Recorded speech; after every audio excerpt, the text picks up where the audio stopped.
In the last class, we had seen about recruitment. Okay, we had also seen about the other aspects of the module here. Okay, so before moving on to selections, let us go on to training and development, because there are certain practical aspects of selection which I want to put forth in front of you all.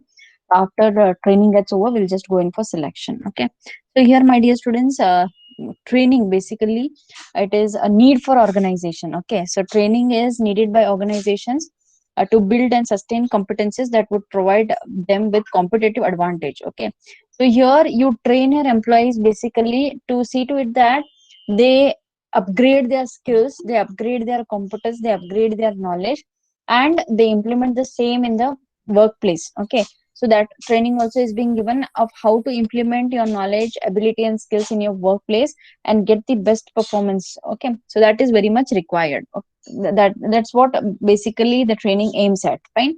So this training becomes a need for every organization. Okay, so any organization, if you take, whether it be small or big, they have a budget being prepared for training every year. Okay, so every organization prepares a training calendar.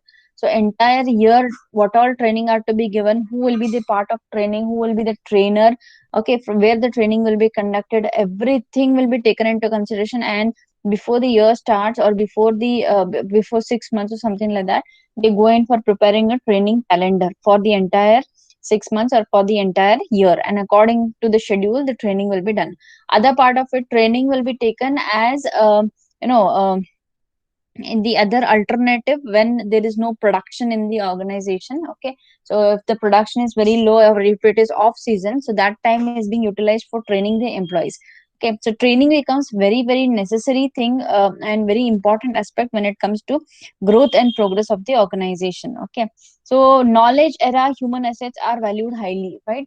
Right now, if you could see a lot of technology. Okay, so right now it's work from home. Okay, so many of the people are sitting at home and they are working from their home itself, right? So you just understand how the technology plays an important role in this coming eras. Okay, so here knowledge and technology, okay, are being possessed by humans. Okay, so humans become an important asset of an organization, right? So knowledgeable, intellectual, technically strong humans are very much required and highly valued in the corporate world. Okay, so that is the reason why training becomes very much necessary if you want to gain knowledge, if you want to be updated.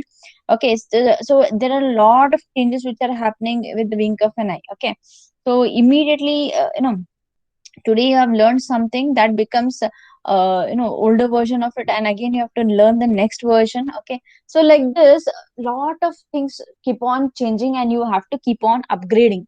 Okay, so if you keep on upgrading your knowledge, if you keep on upgrading your technical skills, then 100% you are the best asset for the organization. So for that, training plays a very important role to upgrade your skills, knowledge, okay, and the abilities, right? So growth oriented organizations basically value training as a response to changing environment. As I said, okay, there are n number of changes which will be happening, right? So the response to changing environment can be given only when the organization values training, only when the organization keeps on training its employees, right? So growth oriented organizations always give too much of value and too much of importance to training. So continuous learning process is very much required for an human to develop. Okay, so if an human doesn't learn new things, then entire knowledge of that particular human becomes obsolete, right? So here it is very important that human keeps on learning. Okay, human keeps on acquiring new skills, new knowledge, new abilities, so that he becomes the part of the growth of the organization, and that particular employee or the human is very much required for the organization. Okay, that becomes asset for the organization. If continuous learning process is not there, even the human will not develop, even the employee will not progress, even the organization also will not progress. So continuous learning is very much required, right? So it also helps in developing one of the one's personality, sharpens skills and enhances effectiveness. Obviously, step by step, when you start learning new things, your confidence keeps on growing. Okay, automatically what happens, that charm comes in your personality. your personality keeps on changing, as in how the way you were in school, right? Basically, when you went one step high, you went to college, your personality changed. One step high, now you are into your masters. That means you are very much ready to get into a career. Okay, so here what happens, your personality becomes very much different. Okay, when you are in college, you have lot of playful activities which will be happening. You will not be so much serious about your career, but now you become a professional. Okay, in a college you will be as a student, but now you are not students, my children, you are professionals, right? So you become a professional, you try to imbibe that professionalism into you. Okay, so that changes your personality. When you went to go into the corporate world, and then you understand the things, right? And then there what happens, you start earning money, so that time you become responsible. Okay, responsible towards society, responsible towards your family, responsible towards your own life. Okay, so that change process does happen. So training basically helps in developing one's own personality, sharpens the skills. Obviously, it hones your skills and enhances the effectiveness to the organization as well as to the self. Okay, so it is an important and integral part of organizational renewal process. So training becomes a very important aspect in an organization. Okay, so moving on to the meaning of training. Training is basically a systematic process, right? Training is a systematic process through which an organization's human resource. Okay, so this is a continuous process, my dear children. Okay, so here what happens is training is a continuous process. Training doesn't stop. You have to keep on training your employees. Training is a systematic process. Okay, just a minute, students.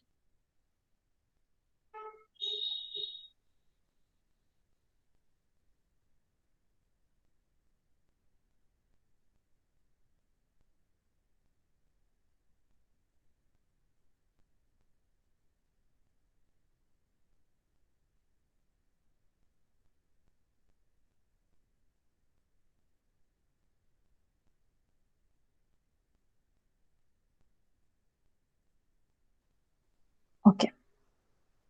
So here, training is a systematic process. So training should be planned properly. That's the reason it is being called a systematic process.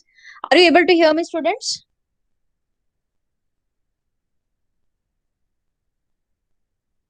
Students, you are hearing?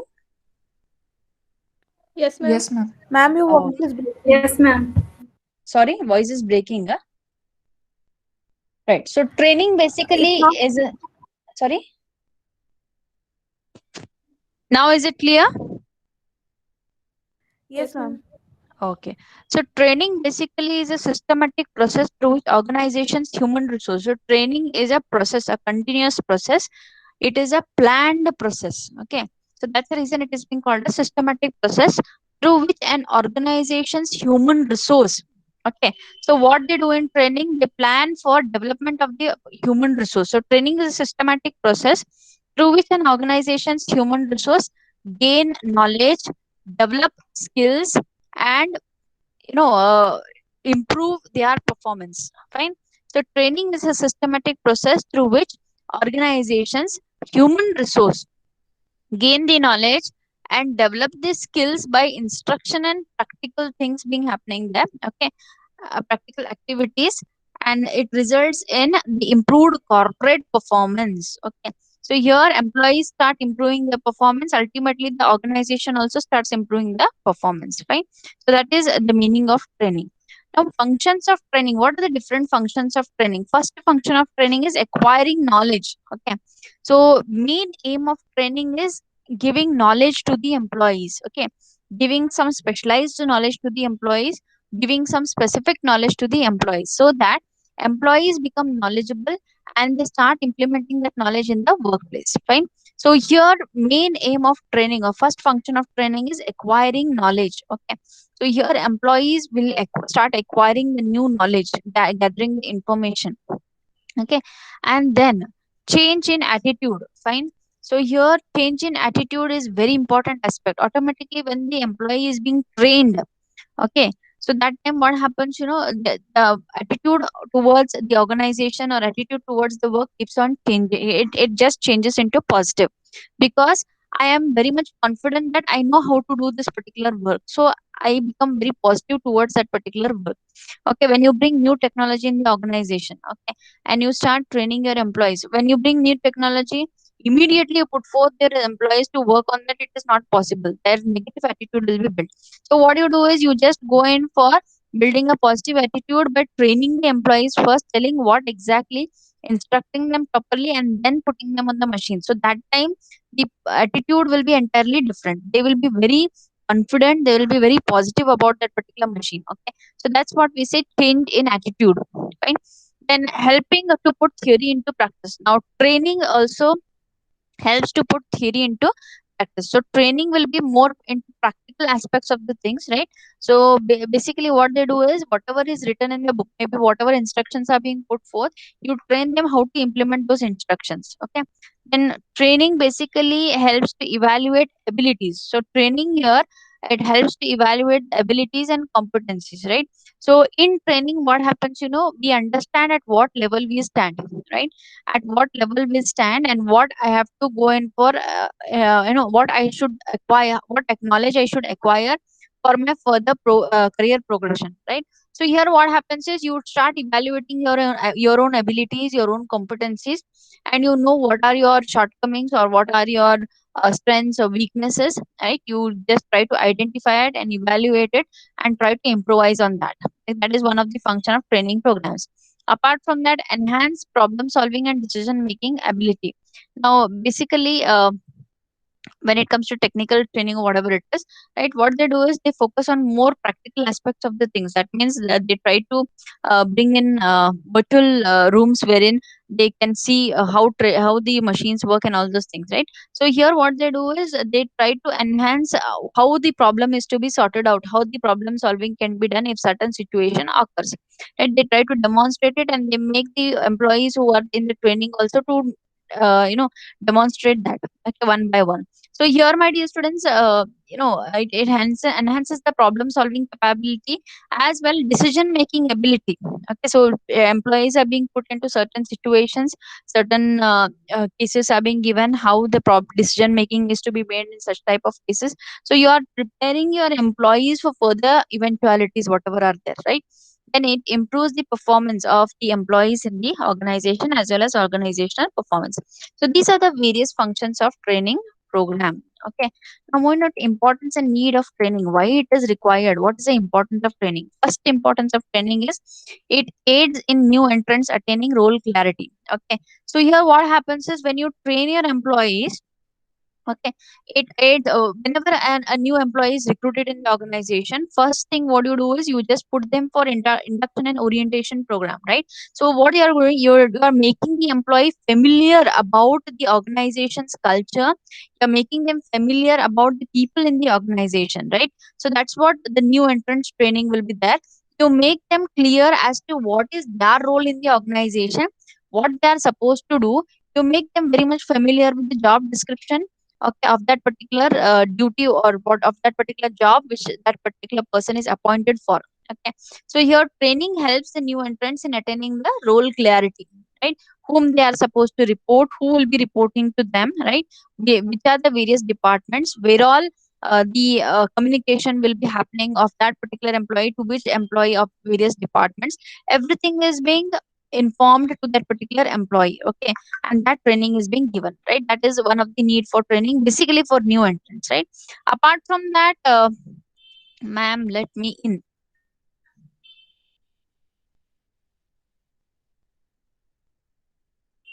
Okay, fine. Apart from that, it prevents for promotions. Obviously training is required for you to move in a vertical line of positions, right? So you have to acquire new knowledge, skills, abilities. You have to educate yourself and then only you will be moving to the next level, which is called as promotion. Okay, so for that training is required. And then next importance of training, why it is required, it prevents skill obsolescence. As I said, already you have learned something and that is not in use now, it becomes obsolete. Okay, so here what happens, you try to keep on learning new things, okay, keep on being trained on new things. Automatically the skill what you have in your organization, the employees what you have in your organization will be very useful. Okay, It improves quality and productivity. Fine. Obviously, when you train people, ma'am, let me in again. Okay. Is this Neha? Sorry, Patil. Are you in?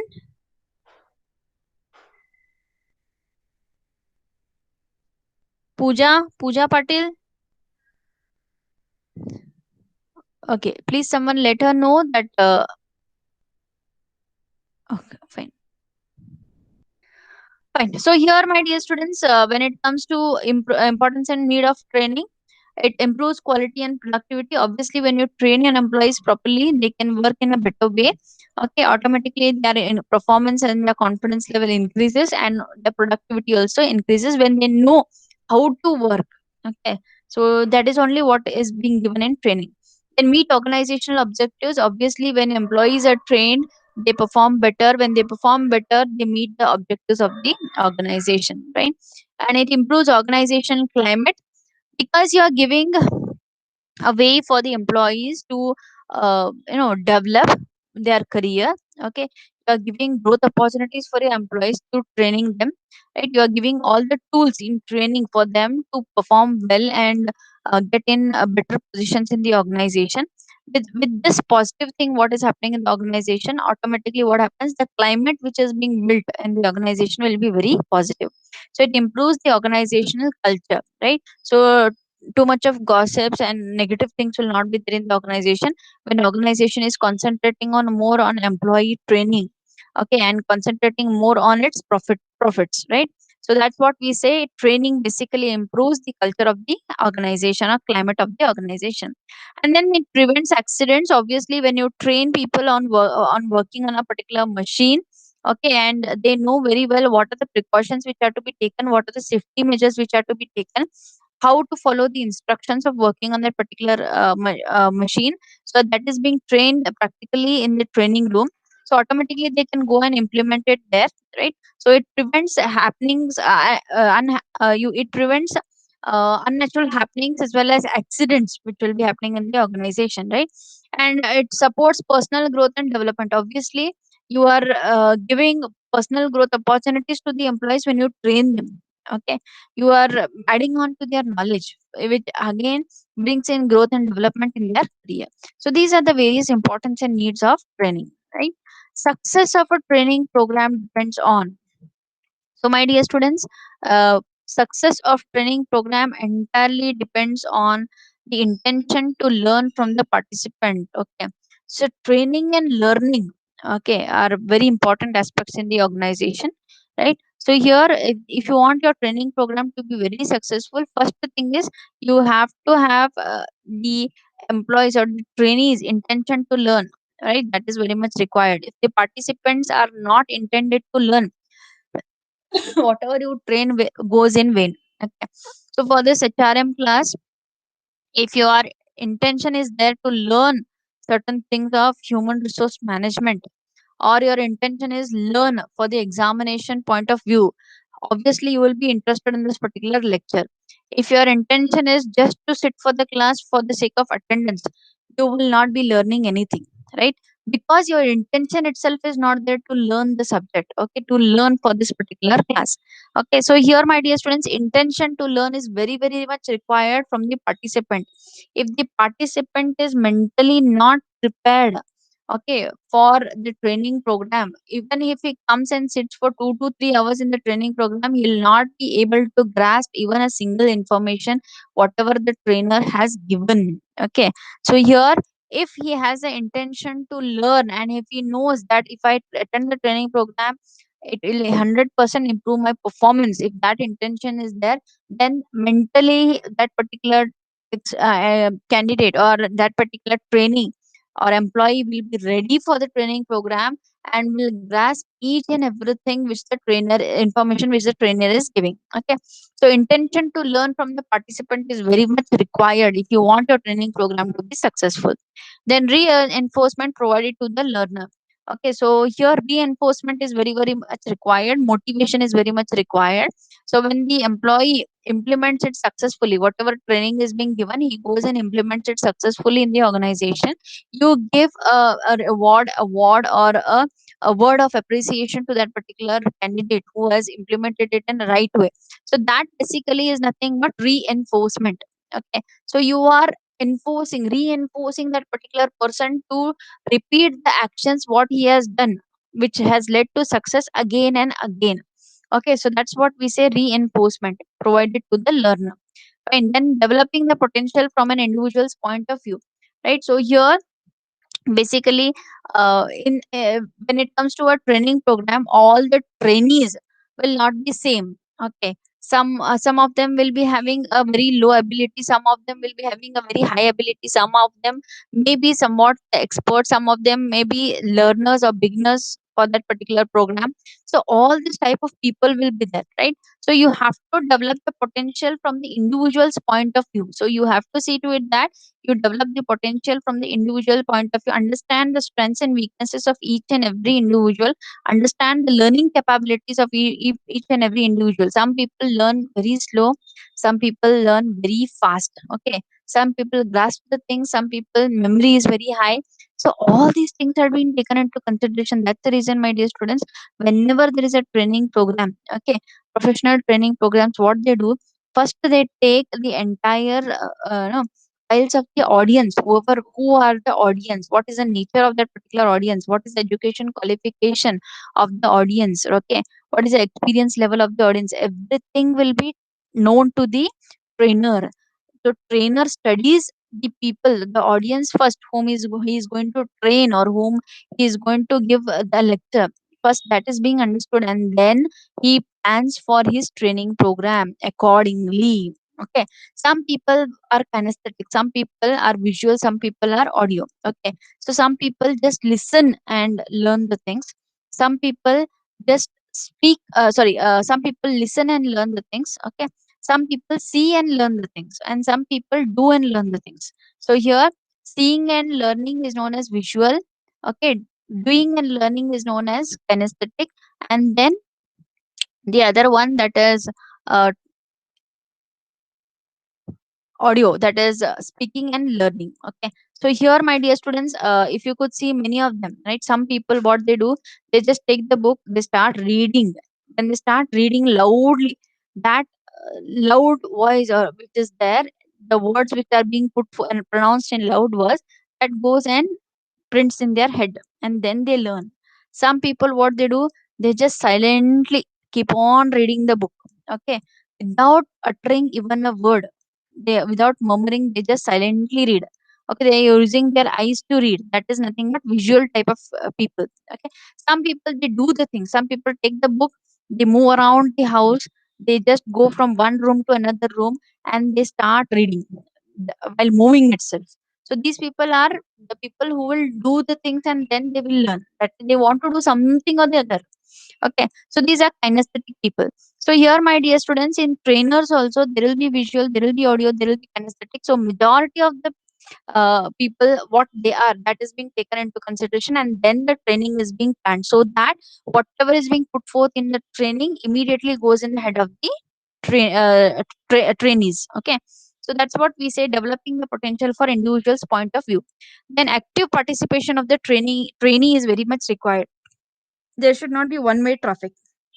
Active participation of the trainee is also very much required.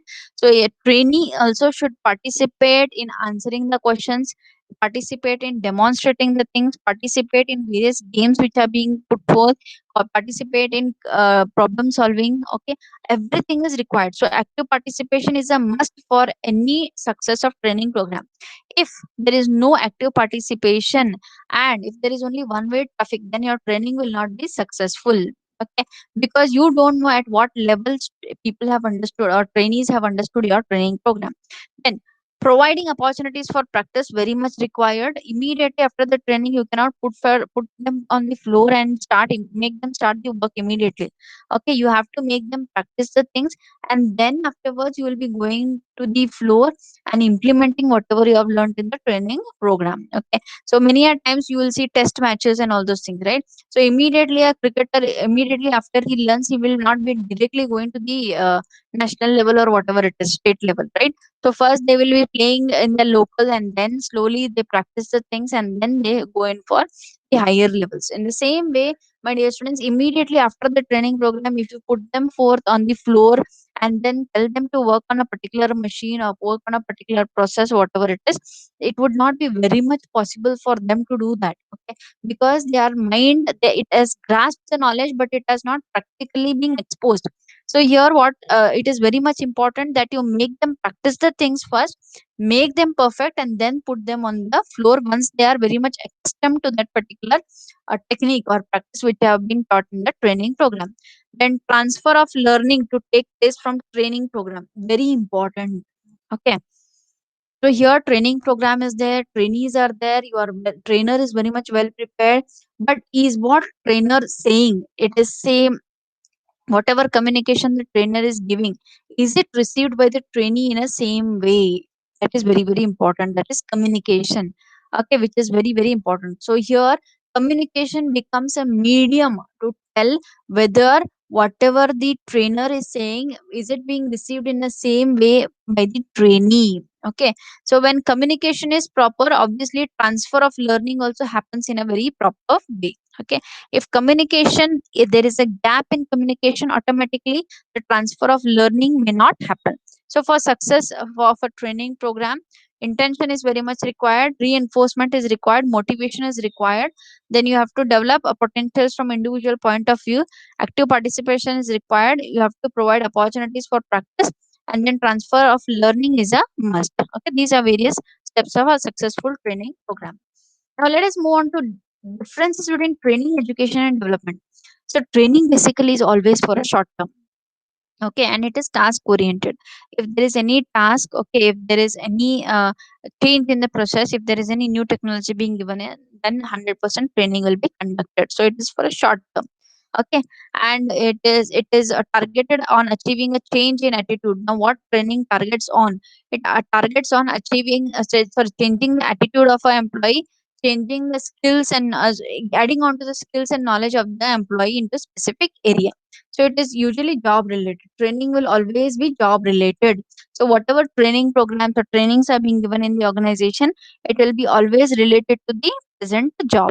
Then education, it is nothing but a lifetime development. Okay, or it is a lifetime investment. So here you are investing for your lifetime. So whatever you have invested in your MBA, it is for your lifetime. Whatever you have invested in a degree, it is for lifetime. Okay, so it tends to be initiated by a person in an area of his or her interest. That, as I said, it is depending on the interest of the candidate. Okay, so education is nothing but a lifetime investment. Development is nothing but a long term investment in human resource. Training and development. Training is for short term, development basically is for long term. Okay, the ask concept, my dear students, right? So what is this ask concept? Ask is nothing but attitude, skill, and knowledge. Please understand, attitude, skill, and knowledge. So here, if we follow the gap concept, training is simply a mean to use activities to fill the gaps of performance between actual results and expected results. Okay, so that's what we say, training, it improves the actual results. Okay, and it tries to meet the expected results. Fine. So gap can be separated into three main themes, that is attitude, skill, and knowledge. Fine.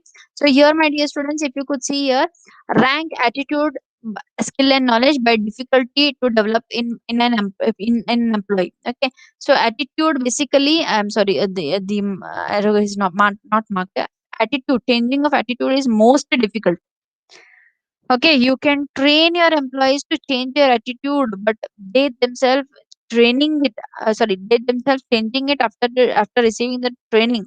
It is very very difficult. Attitude cannot be changed in one day. It requires lot of efforts, lot of dedication from the training. Okay, so skills, obviously, they are easily, skills are moderately difficult. Okay, so here basically skill is nothing but practically doing something. So skill doesn't come so easily, it is moderately difficult. Okay, not so difficult, not so easy.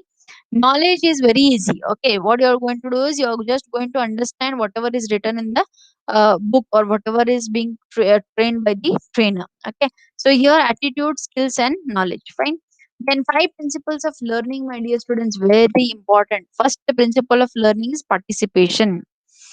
Okay, so here on which principles the training is being based or learning is being based. First uh, principle is participation. So it involves trainees learn by doing.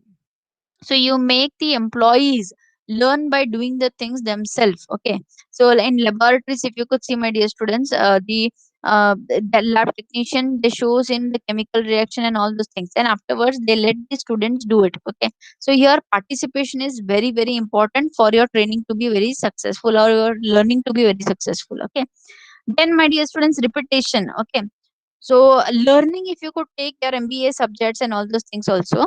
So here these five principles work there also. Okay. So here first principle is involve trainee, learn by doing. So you have to involve the trainee. You cannot just simply say that this is what you have to do it, and you have to will be getting better salary and all those things. No, you have to set them target. You say that you this what whatever based on our study, this is your weakness.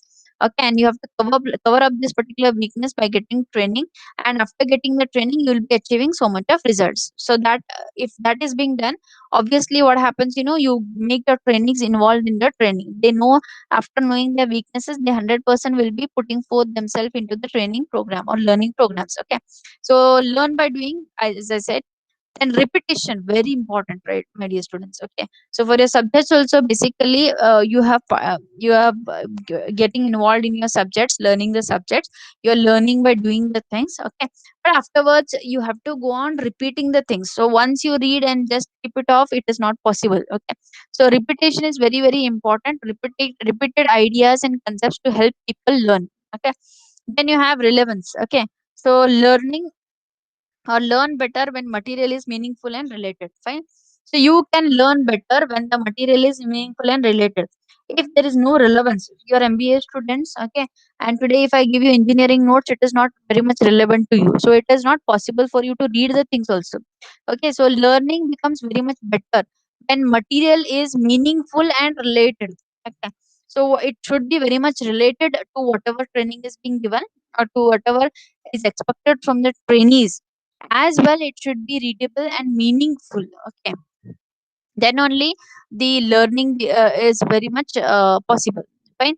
Transference to the real world under simulations, right? So what certain times simulation environments will be created, wherein duplicate machines are being kept. Okay, virtual machines are being kept in the training room, and the employee has to work on that particular machine virtually. Okay, so or maybe with softwares and all those things. That's where we say transference. So in real world, if you go to the plant, how you are going to work, that entire thing is being uh, you know put forth in the training room. Fine. Then you have feedback, that is one of the principle. So ask it and adjust training methods to the audience. So you have to keep on asking the feedback. Okay, before the training program you ask the feedback by making the employees or trainees fill the forms. Okay, by understanding whatever the things are there, their expertise, their strengths, their weaknesses, right? You have to go in for providing feedback, and then asking for feedback. So before the training, while the training, in the duration of the training also, you keep on asking questions to your trainees, and understand basically how the understanding level of the trainees is there. And then you go in for adjusting the various methods to the audience. Okay, so you see to that learning happens here. So five principles of learning, basically participation, repeating, relevance, transference, and feedback. Okay, then moving on to next, a systematic approach to training. So key concepts in preparing a training plan. Fine. So first thing is, when you're preparing a training plan, you must know before they must know actually. So here, first thing is, before preparing a training plan, you have to make your trainees ready for the training. Okay. So first thing you have to do is they must know. Okay. So here, before they can perform the job, they must know what they are supposed to do in that particular job to get the best performance, right? And then they should know how to improve their performance, and who would be nice for them to know, but not necessary to perform duties, right? So here, what happens is basically you have to train your employees. So before you train your employees and develop the employees, you have to make them identify what they must know, what they should know, and what it would be nice for them to know. Okay, so what they must know, it is nothing but before performing a job, what they should know is what should be the performance level, and then would be nice for them to know that if they perform these duties, what they are going to get the reward and award exactly. Okay, so this is basically systematic approach for training. Example of new entrant training here, if you could see, new employee, right, or induction and orientation program, 9 to 9:30 welcome speech by general manager. Method of the training is speech, and activities talk and handshake. Now 9:30 to 11, if you could see, introduction to the company background. There will be a slideshow being played, so slideshow and videotape, and then finally all other things are being put forth, and then finally 3 to 4 fire safety talk by security manager, then fire drill and equipments. All this will be an activity which will be done. So this is nothing but new employee orientation program. Now let us move on to practical aspects of training, my dear students. Right. So Xerox case here. CEO of Xerox, David Kearns, in 1980s was facing a serious problem. Fine. So Xerox had experienced a severe drop in market share because of competition. Fine. So Xerox market share fell from 18.5 to 10%. Right. So what they thought of, they just came out with the solution. Now, what is that solution? One is improving quality through employee training. So that is one of the solution. Improving quality through employee training, and implementing a 5-year program entitled Leadership Through Quality. Right. So these are the two solutions which they came up with. First is improving the quality through training the employees. Second is implementing a 5-year program entitled Leadership Through Quality. Okay. So these programs were being introduced. Then two basic tenets of the program is one, customers must always be satisfied, and two, quality improvement is the job of every Xerox employee. So these were the two tenets being put forth in front of the employees, and employees started adhering to it, and then they had started attending the training programs, right?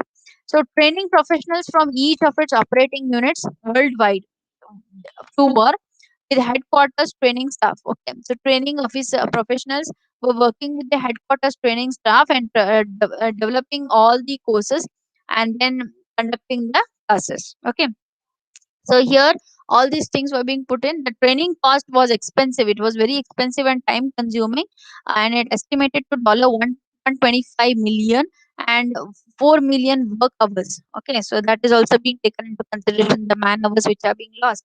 Then Xerox improved drastically after the training program. Customer satisfaction increased by 40%. See the drastic difference which has happened here, right?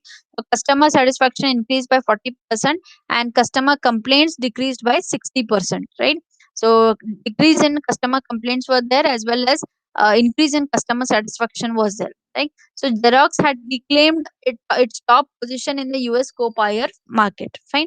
So this is how training changed the entire situation of that particular company. Right.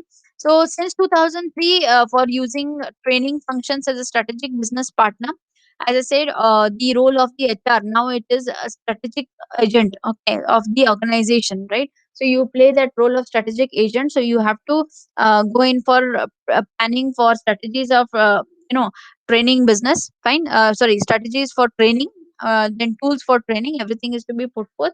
American Society for Training and Development (ASTD) gives the honor to those organizations which show organization wide achievement, right? So ASTD, what they did is in 2013, ASTD Best Award winners and ranking to top 28. Cognizance Technology Solutions, okay, that is New York, no, sorry, New Jersey. Mindtree Limited, Bangalore. Tata Consultancy Services, Mumbai. Infosys, Bangalore. All these were the companies into various positions. So Cognizance was in first position. Mindtree Limited was seventh position. Tata Consultancy was 20th position, and Infosys was on 25th position when it comes to training and development. Okay, so they rewarded and awarded these institutions, and ASTD is now ATD. So ASTD, that is nothing but American Society for Training and Development is now ATT, that is Association of for Talent Development. Okay, and it is awarded as the best organization. Okay, and it also awards the organization as the best training and development organizations. So Cognizant Technology Solutions, headquartered in New Jersey, won the first place. As I said, Bangalore won the fourth one. Tech Mahindra, okay, won the fifth one, and WNS Global Services Mumbai, India, 15th. Lupin Limited, Mumbai, India, 17th position. Okay. So Aditya Birla Group, my dear students, that is one of the company here again. So to increase the knowledge and skill of the employees, this group has established a center in Navi Mumbai known as Jnanodaya. So Aditya Birla Group has a separate center for training their employees. So that center is being called as Jnanodaya.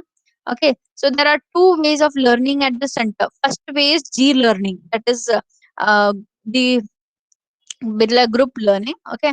So here or Gnanodaya Learning, which takes place at Gnanodaya. So training calendar is prepared and it is accessible to all the employees via Aditya Disha. Okay. So there is a website called as Aditya Disha, and they go and it may be an intranet, right?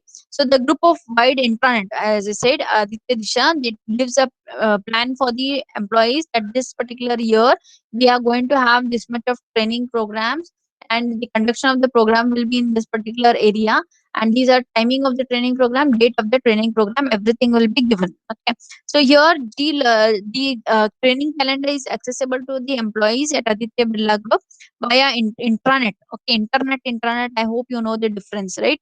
So here this is what the Aditya Birla Group does. Apart from that, they have e-learning. Okay, e-learning is nothing but the training programs of Nanodaya is classified as multi-tier program. So in this program, need of individual is to fulfill at different aspects. So training is provided in the aspects of leadership of for young and general managers. Okay, so that is nothing but e-learning. And then Aditya Birla Group, they have functional programs. So sales and customer satisfaction are the ultimate goal of any profit-making organizations. So, but to fulfill this goal, Nanodaya organizes the program. Okay, so they organize the programs about the sales and marketing, and they also focus on supply chain management. These are the various programs which they are conducted in Aditya Birla Group. Then role specific programs. So role of an individual is very important for the success of any team. So in this aspect, Nanodaya organizes develop the competencies of individuals for like marketing head, unit head, HR head, and all those things, right? Apart from that, business focused programs, creating awareness about the current practices, needs, and issues of a particular business, right? And then you have Gyanodaya scorecard. Since its inception in January 2000, Gyanodaya has notched up many achievements. So 190 learning events, 3,920 participants, 215 external trainees, okay, then 50 internal managers as faculty, and the customer rating has come up from 3.73 on a 4-point scale. Okay, then afterwards you have Infosys, there is a training campus for it called as Infosys U. So Infosys has achieved the awards for its global education center, okay, which was set up in 2005. So this center basically provides training not only in technical skills but also in various soft skills also. So it provides leadership programs to new entrants to develop leadership qualities. So new engineering students are being recruited. Okay, and they undergo a training program of 14.5 weeks. So initial learning program it is being called as which is operated by the company, right? And then you have Syndicate Bank, my dear students. Syndicate banks or various banks also have their training programs. So they analyze need for the training need for the employees. Okay, and then for the analysis of training needs, they adopt scientific methods. They have various scientific methods through which they go in for analyzing the training need for the employees. The second step which Syndicate Bank takes is tailored training programs for senior officials of the bank. Okay, so here senior officials of the bank will be having tailored, very neatly planned training programs. Okay, so in this institutions eh, play a major role. Okay, so Syndicate Institute of Bank Management (SIBM) and Apex Training Institute of Bank of Manipal. These are the two institutes where the training is being conducted of Syndicate Bank. So training centers of the bank are present in major cities of India like Bangalore, Delhi, Mumbai, Chennai, Ernakulam, Hyderabad, and Kolkata. Okay. Accenture again, we have the program in Accenture, which is known as Leaders Teaching Leaders. Okay. So in this program, Accenture leaders, that is HODs of various departments, heads of the various departments, or expertise into various projects or whatever it is. So these Accenture leaders share their past experience for the betterment of working style of the present employees. Okay. So that's what we say, leaders teaching leaders. Fine. So you are creating leaders. Accenture provides its global portal, that is My Learning, in which 20,000 online courses are available. Okay. So IBM, again, it's a company that gives value for learning and development to its employees since 1915. Very old. Okay. So it has a separate and distinctive IBM education department, which was established to train and develop employees, right? So IBM is known for the use of e-learning programs to address its learning solutions. So learning approaches used in IBM programs are learning from interaction, simulations, or games. Okay. Collaborative learning, etc. IBM is also well known for its program called as IBM Connections. Okay. So here the goal of this learning empowerment program is to bring new hires to the classroom for collaborating and networking rather than having them gather. Okay. So these are various practical examples of trainings which are being done in the industry. Still here, students, anything you have not understood?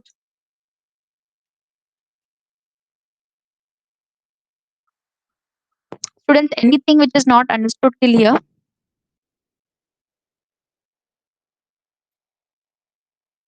Asha, Kirti, Jaswant, Shrishel, anything which is not understood?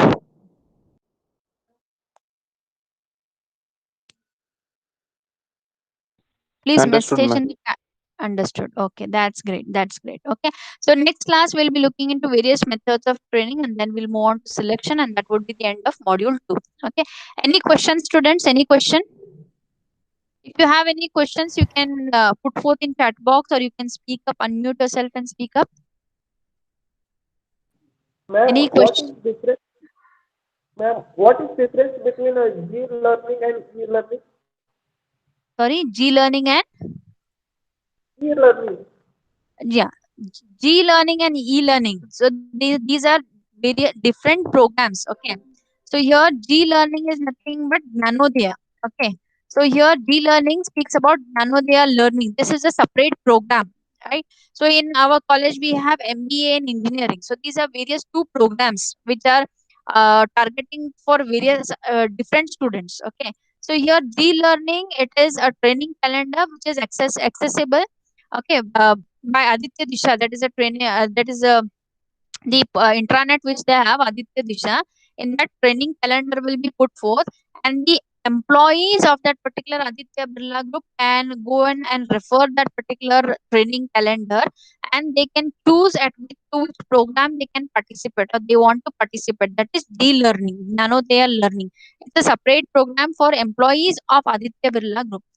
E-learning is nothing but a training program of Nanotech, which is classified as multi-tier program. Okay. So here what happens, individuals is fulfilled at different aspects. So here training provided in this aspect of leadership for young and general managers. So e-learning is basically targeting the young and general managers. So it is basically targeting to the soft skills. Okay. So here what they do is they try to put forth in multi-tier programs. So G-learning is a program which takes into certain fixed things, whereas e-learning, it is multi-tier. It has many other programs of different variations in the you know subjects, right? So here in this program, the need of individual is fulfilled at different aspects. So individual can learn many things in e-learning, but the same may not be in G-learning. So in Nanodea, that is G-learning, what happens is you are going to select only one program and you are going to learn only specific programs. But in e-learning, you are going to learn multiple programs. That is the difference between D-learning and e-learning. So D-learning is basically task-specific learning. E-learning is basically an overall learning. Fine. So I hope this one your doubt is being cleared. Yes, ma'am, it is clear. Okay. Any other questions, students? Okay. If there are no questions, let us end the meeting, students. Thank you very much for your participation. Thank you, ma'am. Yeah.